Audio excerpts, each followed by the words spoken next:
Exercise 2.2, ठीक है, class 9th। पहला क्वेश्चन बहुत इजी है। आपके पास एक पॉलिनोमियल दे रखा है 5x-3, ठीक है। अब आप देखो, जब भी पॉलिनोमियल दे रखा होता है इस टाइम जो भी वेरिएबल यूज हो रहा है, जैसे x यूज हो रहा है, a यूज हो रहा है, b यूज हो रहा है, c, तो उसको उस टर्म्स में लिखो। क्या मतलब, इसको इस तरीके से लिखो px इक्वल टू, ठीक है, first px equal to 5x-3। अब समझो क्या है, p का मतलब पॉलिनोमियल है, वही जो आपने पढ़ा पॉलिनोमियल, ठीक है। और ये आपको गिवन है। अब इसमें आपको निकालनी अलग अलग वैल्यूज है ना। पहले आपको निकालना है कि जब x इक्वल टू 0 होगा तब क्या आंसर होगा। आंसर x की जगह पे 0 होगा तब क्या आंसर होगा। तो देखो, यानी x की जगह पे क्या रखना है, 0, यानी p0 निकालना है आपको। क्या निकालना है, p0। मैं आपको कैसे बता रहा हूँ, जैसे आपको एग्जाम में करना होगा, ठीक है, ठीक है। p0 इस 5x की जगह पे क्या रखना है, 0। अब सॉल्व करो, कितना हो जाएगा, 0-3। तो p0 का आंसर आया 0-3 कितना होता है, -3, ठीक है। सेकंड क्वेश्चन, सेकंड क्वेश्चन क्या, सेकंड पार्ट, इसमें x की जगह पे आपको रखना है -1, ठीक है। यानी p-1 की वैल्यू जाननी है। जहां पे x है वहां पे -1 ही रखना है, और -3 ऐसे ही चल रहा है क्वेश्चन। 5 इंटू -1 -5, और ये, और इसे सॉल्व करके क्या आता है, माइनस माइनस प्लस, यानी 8।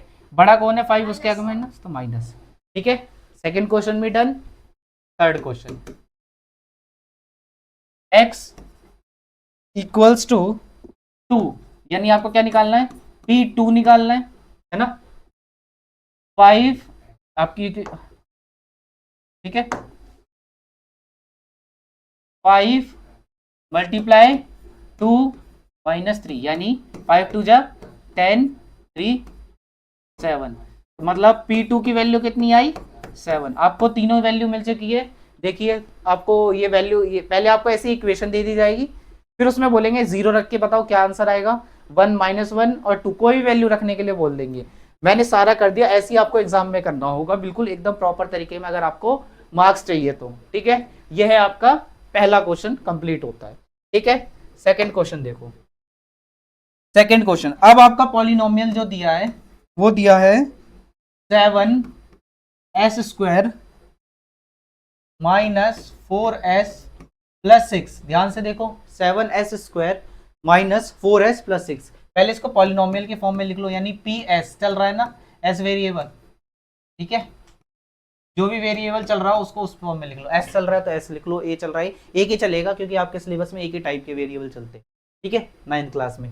अब क्या क्या क्वेश्चन दे रखा है। सबसे पहला क्वेश्चन है, चेक करो s जब 0 होगा तब क्या आंसर आएगा, s 0 होगा तब क्या आंसर आएगा इसके अंदर। तो ध्यान से देखो, s 0 मतलब ये इसमें, यानी p0 चेक करना है हमें, है ना। 7 मल्टीप्लाई, s की जगह रखो 0 और ऊपर पावर 2 है ना, फिर मल्टीप्लाई 4 मल्टीप्लाई फिर 0। अब इसे सॉल्व करना है। आपको पता है 0 का पावर 2 क्या होता है, 0 ही होता है, क्योंकि 0 मल्टीप्लाई बाय 0 0, और 0 मल्टीप्लाई बाय 7 वो भी 0। तो यहाँ तो 0 आ जाएगा ये पूरा सॉल्व करके, ठीक है। माइनस 0 इंटू 4, ये भी 0, प्लस 6। अब p0 का आंसर देखो, 0 में 0 माइनस करोगे तो 0, 0 में प्लस 6 करोगे तो 6, 0 में प्लस 6 करोगे तो 6। तो p0 का आंसर मिल गया। इसी तरीके से कुछ और भी चेक करने के लिए बोलेगा, ठीक है। चेक करके बताओ s का आंसर -3, चेक करके बताओ s का आंसर -3, ठीक है, ठीक है। s इक्वल टू -3 चेक करना है, s इक्वल टू -3, यानी आपको क्या चेक करना है, p इक्वल टू -3 चेक करना है ना। ध्यान से देखो, 7 मल्टीप्लाई, s की जगह पे क्या रखना था, -3, ऊपर पावर 2, फिर देखो बस उसे देखते जाओ, है ना, फिर -3 रखना है फिर से। और ये कैलकुलेशन जिनको नहीं आती है, मैंने फिर बता रखा है, फिर पुरानी वीडियोस जाके बेसिक वाली प्लेलिस्ट में देख लेना, जो जिनको बेसिक्स नहीं आते हैं, ठीक है। 7 -3 की पावर 2, यानी -3 मल्टीप्लाई -3, यानी प्लस का 9, प्लस का 9, ठीक है, क्योंकि दो माइनस जब मल्टीप्लाई में होता है तो प्लस का आंसर देते हैं।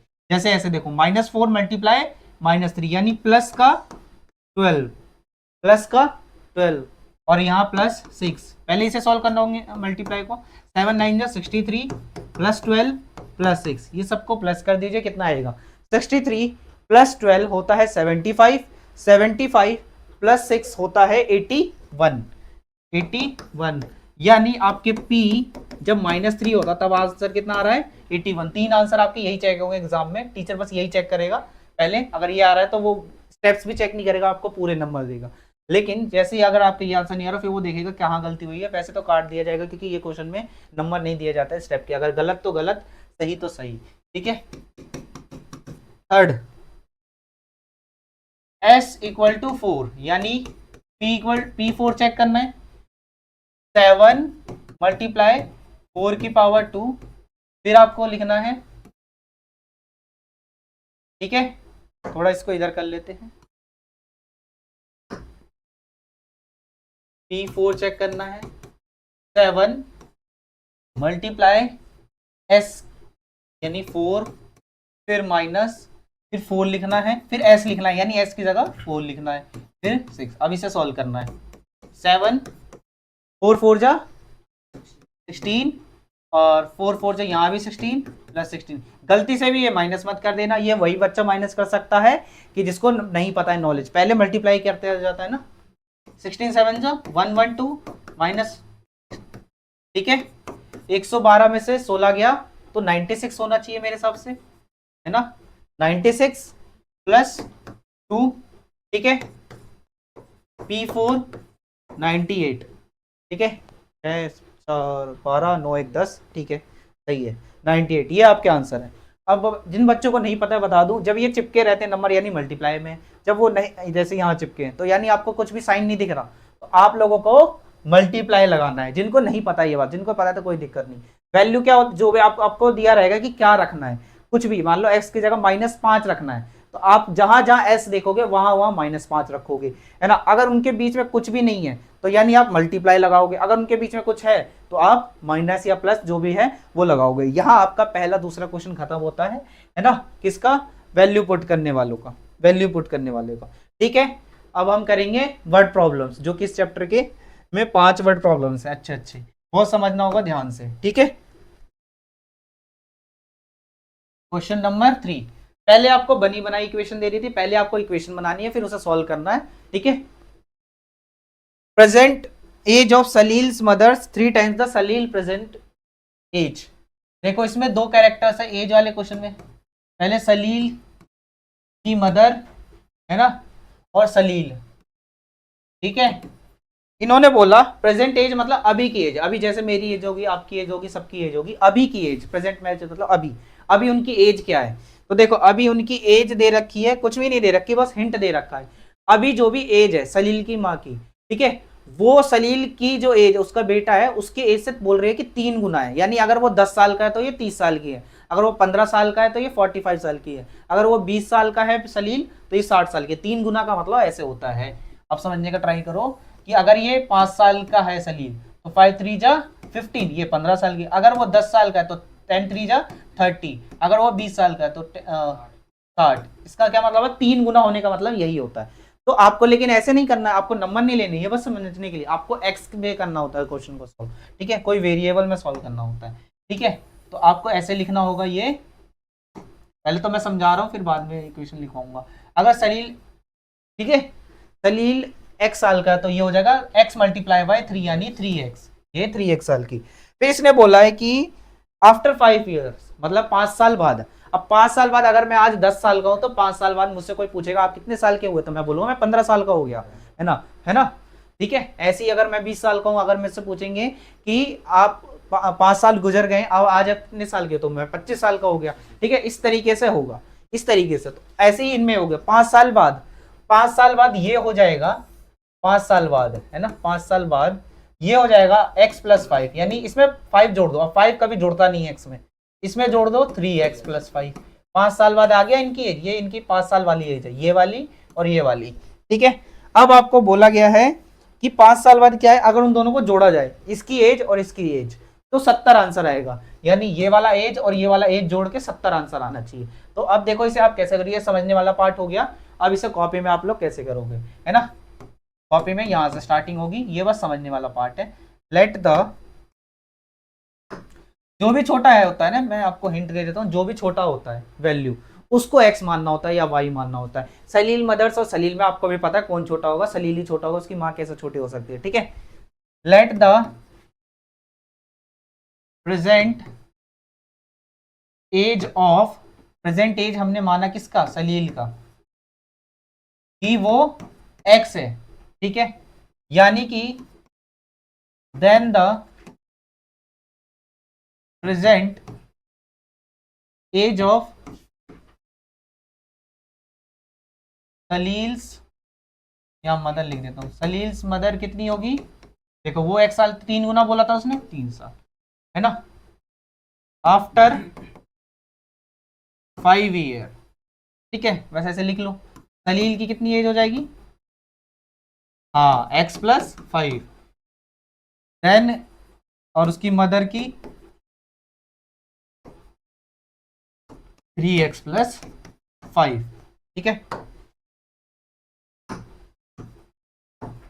अकॉर्डिंग टू क्वेश्चन, क्वेश्चन के अनुसार, क्वेश्चन क्या बोल रहा है, क्वेश्चन कह रहा है अगर इनकी 5 साल बाद वाली एज कौन सी है, 5 साल बाद वाली ये है, और करंट वाली ये है, ये करंट वाली एज है जो उनकी अभी है, जैसे आज है ना, आज 2026 है, 2026 वाली एज है, मान लो करंट 5 साल बाद वाली एज है, तो इन्होंने बोला था 5 साल बाद वाले में कंडीशन, अगर वो करंट का बोलते तो आप करंट का लगाते, उन्होंने ये बोला 5 साल बाद वाली जो एज है उनको अगर जोड़ दिया जाए ना तो 70 आंसर आएगा। तो जोड़ देखो, 5 साल बाद वाली सलील की एज और उसकी मदर की एज, जोड़ के कितना आंसर आना चाहिए, 70। अब बस ये सॉल्व करते ही हमें x मिलेगा, उस x की मदद से हम उन दोनों की आज 2026 में कितने साल के हैं ये पता लगेगा, और यही पूछा गया था।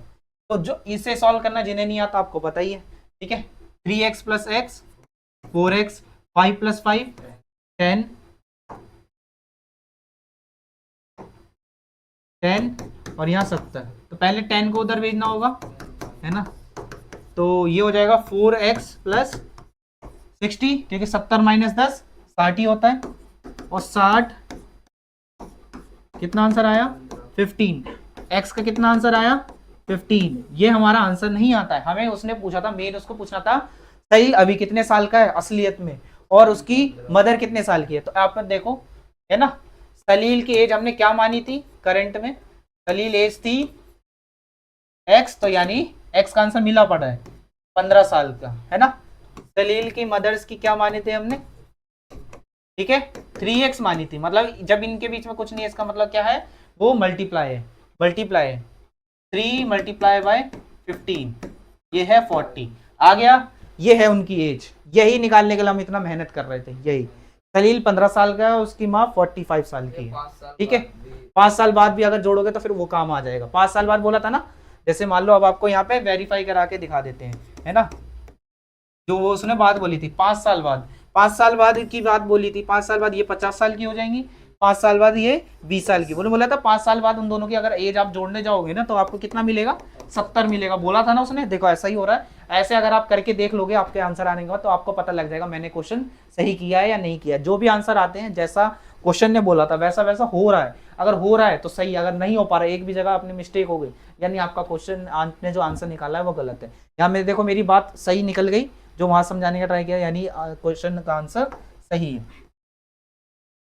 नंबर 4, ठीक है, difference between two positive integers, मतलब प्लस के नंबर -1 मतलब सॉरी 1 + 1 + 2 + 3 जितने भी प्लस के नंबर होते हैं उनका डिफरेंस दे रखा है 63, ठीक है, डिफरेंस दे रखा है ना 63। The ratio of two integers is 2:5, ratio दे रखा है दो चीजों का, दो इंटीजर्स का, मान लो एक इंटीजर a है एक इंटीजर b है, या फिर ऐसे कर लो x और y है, जो भी मान लो, एक नंबर यहाँ पे है, ठीक है, एक नंबर ये रहा और एक नंबर ये रहा, इनका रेशियो दे रखा है, रेशियो माने 2:5, ठीक है, इनको माइनस करके, डिफरेंस मतलब होता है माइनस, इन नंबरों को माइनस करके 63 आ रहा है, तो बताओ वो नंबर क्या होंगे। अब रेशियो क्या चीज होती है आपको समझाते हैं, देखो एक स्कूल में पहले आपको रेशियो समझना पड़ेगा, चलिए वरना बिल्कुल कुछ समझ में नहीं आने वाला क्वेश्चन। रेशियो होता है जैसे आपका स्कूल है, बॉयज भी है गर्ल्स भी हैं, ठीक है, अगर आपके स्कूल में मान लो 500 बॉयज है और 300 गर्ल्स है, तो रेशियो क्या होता है मैं बताता हूँ, देखो बॉयज और गर्ल्स का रेशियो, यानी बॉयज का नंबर लिखो यहाँ पे 500, नीचे लिखो गर्ल्स का नंबर।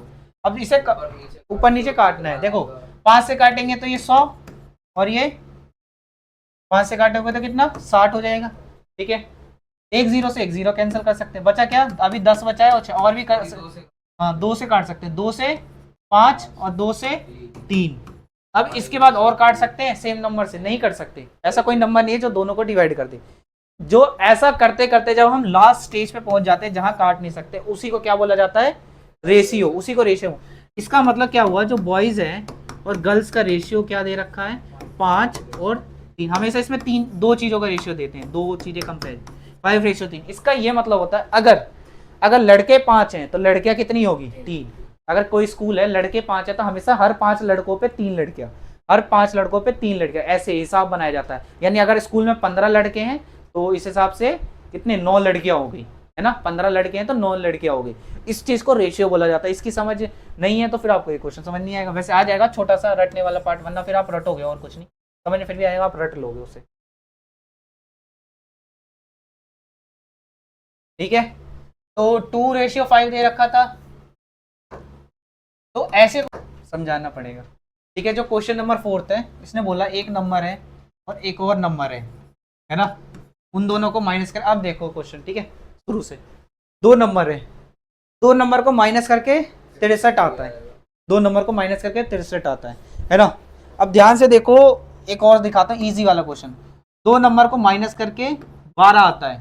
ठीक है, यहाँ पे 2 नंबर, कोई भी से भी 2 नंबर देख लो 12 आता है।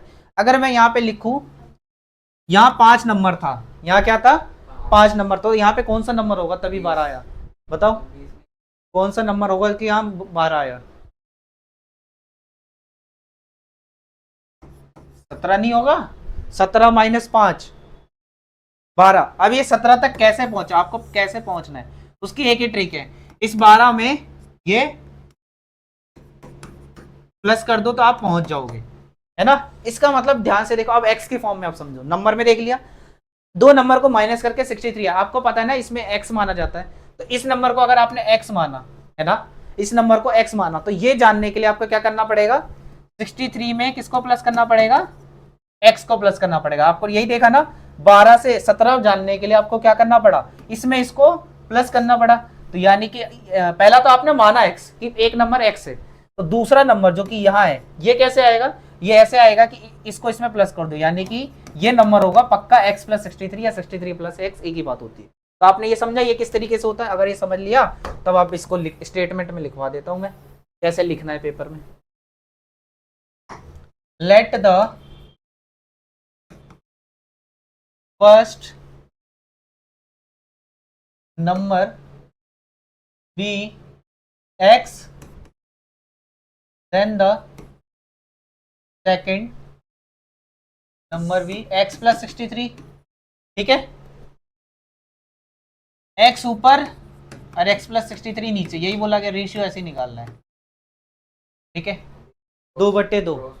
अब इसी का एक सॉल्व करने के लिए क्रॉस मल्टीप्लाई किया जाता है, ये जाता है इसके साथ मल्टीप्लाई होने, 5 × x, ये इसके साथ मल्टीप्लाई होने जाता है x + 63। ठीक है, 5 × x 5x होता है, ये इससे मल्टीप्लाई होगा, 2 × x 2x, 2 × 63।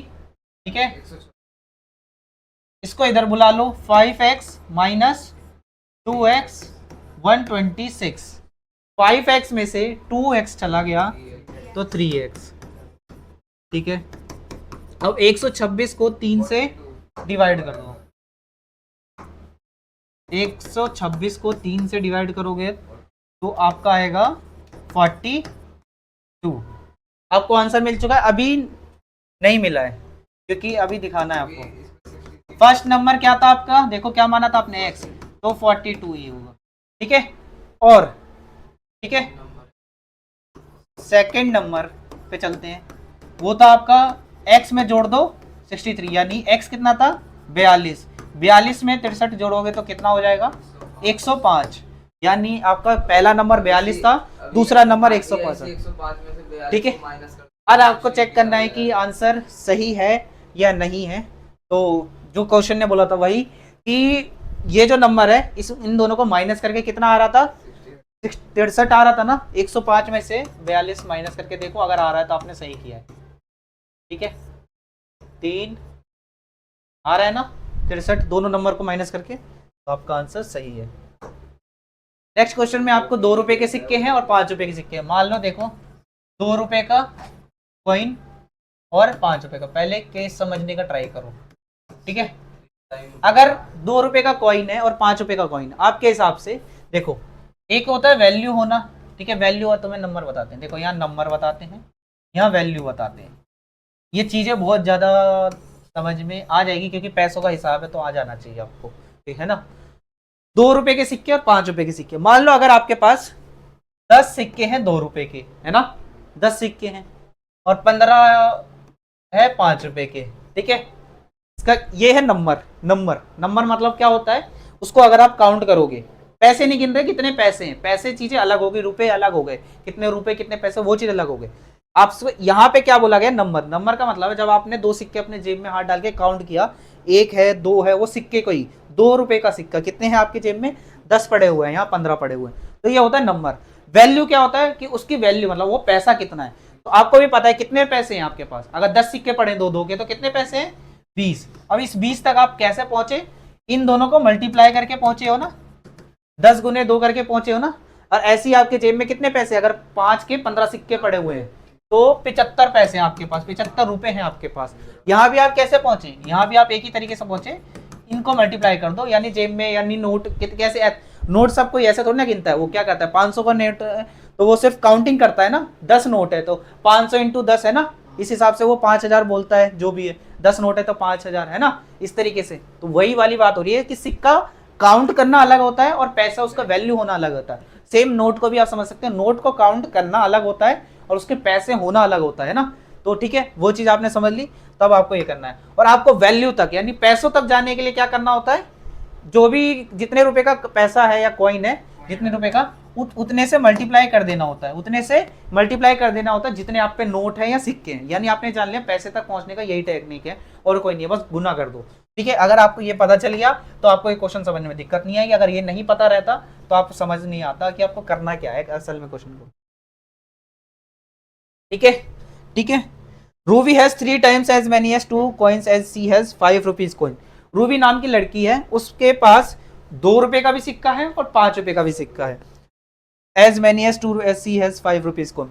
वो बोल रही है कि रूबी के पास जो है ना 2 रुपए का भी सिक्का और 5 रुपए का, जो 5 रुपए के पास उसका सिक्का है उस पर जो भी सिक्के हैं जितनी भी काउंटिंग करने पे, और जो 2 रुपए वाले सिक्के, तो 2 रुपए वाला ज्यादा है, लेकिन अब कितना ज्यादा है उसने बोल दिया 3 गुना ज्यादा है, 3 गुना ज्यादा है। तो हमें पहले इसको ऐसे लिखते हैं, लेट माना कि रूबी के पास,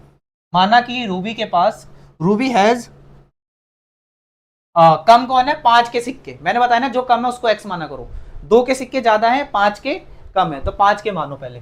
late Ruby has ₹5 coins, ₹5 coins कितने हैं, x।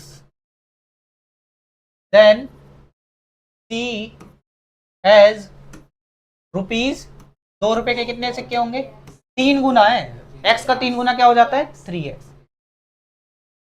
ठीक है, अब उसने एक बोला है, जो हिंट दिया है, अगर उसने अपने पैसे जोड़े ना, कि 2 रुपए के सिक्के और पैसे जोड़े, रुपए जोड़े, समझना, रुपए जोड़े, कोई नहीं जोड़े, तो 88 रुपए बन रहे हैं उसके, 88 रुपए बन रहे हैं, 88 रुपए बन रहे हैं जोड़ने पे, है ना। इसका मतलब आपको क्या चाहिए, पैसा चाहिए, ना कि कॉइन का नंबर चाहिए। ये चीज क्या है आपका कॉइन के, बताओ क्या है ये, नंबर है, वैल्यू है या पैसा, क्या है ये क्या थे, नंबर है या वैल्यू है या वो सिक्के, है ना।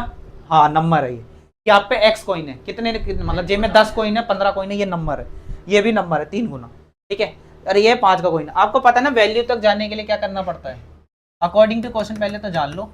उसमें पैसे कितने हैं 88, यहाँ मैंने पहले लिख के रख लिया है ना, 88 पैसे हैं। और आपको मैंने अभी समझाया था वहां तक पहुंचने के लिए, मान लो कि 5 के यहाँ एक्स की जगह 2 लिखे हैं, तो उसमें कितने पैसे हैं, 10 रुपए हो गए ना, है ना। तो कैसे किया आपने, इसको मल्टीप्लाई कर दिया, यानी 5x, 5 इंटू एक्स 5x, चलो इसकी बारी आएगी।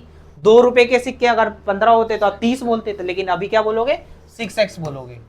5x और 6x कितना हो गया 11x और 88 डिवाइड बाय 11, तो इसका आंसर क्या हुआ 8। आंसर आ चुका है अभी नहीं आया है, 8 आया है आंसर इसका पूरे का। देखो 5 के जो सिक्के हैं है ना ₹5, वो कितने होंगे x थे यानी 80 है, यानी 8 सिक्के पड़े हैं 5 रुपए के, ठीक है जेब में।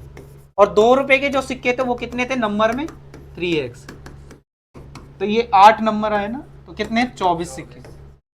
और मैंने आपको बताया आप आंसर हमेशा चेक कर सकते हो, जोड़ के 88 रुपए बनने चाहिए ना। देखो देखो 5 अगर आपकी जेब में 5 के 8 सिक्के पड़े होंगे तो यानी आपके पास 40 रुपए तो इसी से हो गए है ना, 40 रुपए हो गए। और आपकी जेब में 2 सिक्के हैं 24 की मदद से, तो कितने पैसे हो गए आपके पास 48। इन दोनों को जोड़ो तो 88 आता है ना, 48 रुपए ही 88 रुपए ही बन रहे हैं, यानी आपका क्वेश्चन बिल्कुल सही है। क्वेश्चन यहाँ खत्म हो गया, हम बस यहाँ चेक कर रहे हैं कि हमने सही किया है या नहीं किया है। 5 के 8 सिक्के थे आपकी जेब में, 5 के 8 से रूबी के पास, मतलब 5 के 8 सिक्के थे तो 40 रुपए बने ना। 5 रुपए के सिक्के 8 है, जब 5 अट्ठे 40, ठीक है। 2 के सिक्के कितने थे वो भी 8 ही है ना, सॉरी 2 के सिक्के 24 है, सॉरी 2 के सिक्के कितने हैं 24 है, तो 24 के हिसाब से 2 के होंगे तो कितने पैसे बैठेंगे जेब में 48। 48 और 40 रुपए दोनों जोड़ के कितने रुपए बैठे 88, यही बोल रहा था 88 रुपए है उसके पास। ये क्वेश्चन यहाँ पे सॉल्व होता है। ये क्वेश्चन वही कर पाता है क्योंकि आप क्वेश्चन चेंज ही आएगा, कोई गारंटी नहीं है कि आप ये पढ़ के जा रहे हो यही क्वेश्चन है। आप क्वेश्चन के थीम को समझो, अगर आपको समझ में आ गया है तो आपको चेंज करने से कोई नहीं होगा। आपको एक चीज x माननी पड़ेगी, जो छोटी होती है उसको x माननी होती है, जैसा वो बोलता है क्वेश्चन में वैसा वैसा करते जाना है ना। अगर वैसा आप कर पा रहे हो तो ठीक है, नहीं कर पा रहे हो तो फिर अगर आपको रट के जाना पड़ेगा, अगर आ गया तो ही आप किस्मत के भरोसे रहोगे कि हो पाएगा या नहीं हो पाएगा, है ना। फिर आपके